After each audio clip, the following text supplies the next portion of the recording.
Você sabia que as pessoas que possuem alguma deficiência têm direito a regras específicas de aposentadoria no INSS? Tanto de aposentadoria por idade, como aposentadoria por tempo de contribuição? E que essas regras, inclusive, são disponíveis para aquelas pessoas que adquiriram alguma deficiência ao longo da sua vida? Meu nome é Celise Beltrão, sou advogada especialista do Ingraça Advocacia e neste vídeo eu vou te explicar como funciona o cálculo dessas aposentadorias e vou trazer um exemplo também do João Carlos, um segurado que depois de 20 anos de trabalho adquiriu uma deficiência em razão de um acidente que ele sofreu. Essa é a parte 2 do vídeo sobre os requisitos da aposentadoria da pessoa com deficiência. Se por acaso você não assistiu a primeira parte, você pode clicar aqui na tela ou no link que está na descrição. Mas antes de falarmos sobre a regra de cálculo, eu vou explicar novamente como funcionam os requisitos da aposentadoria por tempo de contribuição, porque esse é o caso do segurado João Carlos. A aposentadoria por tempo de contribuição da pessoa com deficiência é uma regra que não exige uma idade mínima, basta comprovar um tempo de contribuição. E esse tempo, ele varia dependendo do sexo, ou seja, se é o homem ou se é uma mulher, e dependendo também do grau de deficiência. Se nós estamos falando de alguém que possui uma deficiência em grau grave, neste caso, a mulher precisa de 20 anos de tempo de contribuição e o homem de 25. Vejam que nós temos uma redução de 10 anos do tempo de contribuição que é exigido de uma regra de aposentadoria por tempo de contribuição comum. Já se estivermos falando de um segurado ou uma segurada que possui uma deficiência em grau moderado, então a redução no tempo de contribuição ela é de 6 anos. Então, a mulher precisa de 24 anos de tempo de contribuição e o homem de 29 anos de tempo de contribuição. Já se for uma deficiência em grau leve, então a redução ela é de 2 anos do tempo de contribuição da regra comum.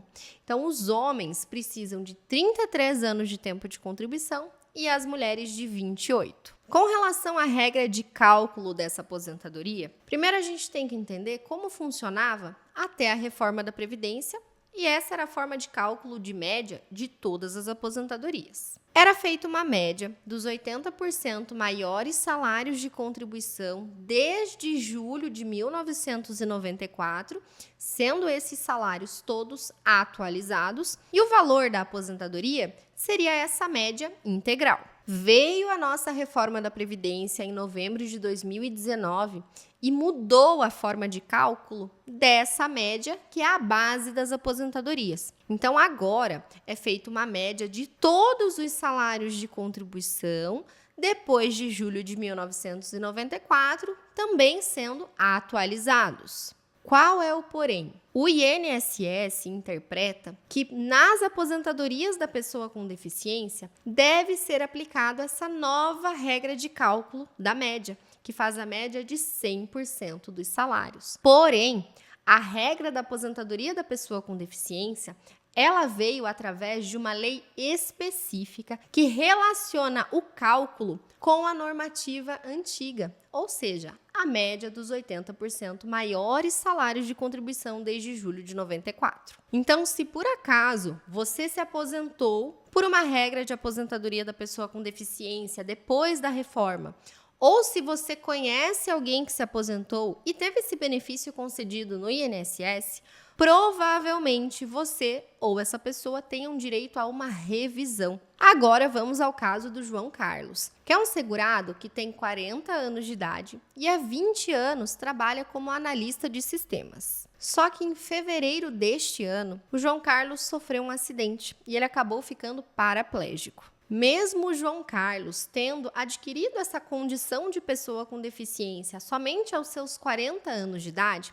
ele tem direito sim de se aposentar por uma das regras específicas, que é a aposentadoria por tempo de contribuição da pessoa com deficiência. Nesse caso, nós precisamos converter o tempo dele de quando ele não tinha uma deficiência, para poder utilizar esse tempo na regra específica. E a lei traz para a gente como funciona essa conversão. Qual é a lógica? Se um segurado ou uma segurada for utilizar um período que não tinha deficiência para uma regra específica, porque em um determinado momento da vida adquiriu deficiência, esse tempo anterior ele vai contar como um tempo reduzido. E se for ao contrário, imagine que vai utilizar um tempo de pessoa com deficiência para uma regra comum, aí é inverso. Por quê? Porque o tempo como pessoa com deficiência vai contar como um tempo a mais para uma regra geral. Justamente por quê? Porque a regra geral exige um tempo superior de contribuição. Então imagine que no caso do João Carlos, foi reconhecido uma deficiência em grau leve. Quando nós analisamos uma conversão de uma aposentadoria por tempo de contribuição que exige 35 anos dos homens para uma aposentadoria da pessoa com deficiência em grau leve que exige 33 anos para os homens, esse período anterior à deficiência, a gente vai aplicar um fator de conversão de 0,94. Então, esses 20 anos, nós temos que multiplicar por 0,94, que equivale a 18,8 anos, que dá aproximadamente 18 anos e 9 meses. Isso significa que esses 20 anos anteriores ao início dessa deficiência, eles poderão ser considerados como 18 anos e 9 meses para a aposentadoria por tempo de contribuição da pessoa com deficiência. Com isso, o João Carlos conseguirá uma aposentadoria que passa a exigir 33 anos de contribuição e não mais 35, que era o que acontecia se ele não tivesse sofrido esse acidente e adquirido essa deficiência que nós estamos aqui supondo que fosse uma deficiência em grau leve. Agora conta aqui para mim nos comentários. Você conhece alguém que adquiriu a condição de pessoa com deficiência há pouco tempo? Se você conhece, aproveita e compartilha esse vídeo com essa pessoa, porque eu tenho certeza que você vai ajudá-la muito. E não se esqueça de se inscrever no canal, deixar o seu like e ativar o sininho para que você sempre seja notificado com os nossos conteúdos e esteja atualizado com os seus direitos previdenciários.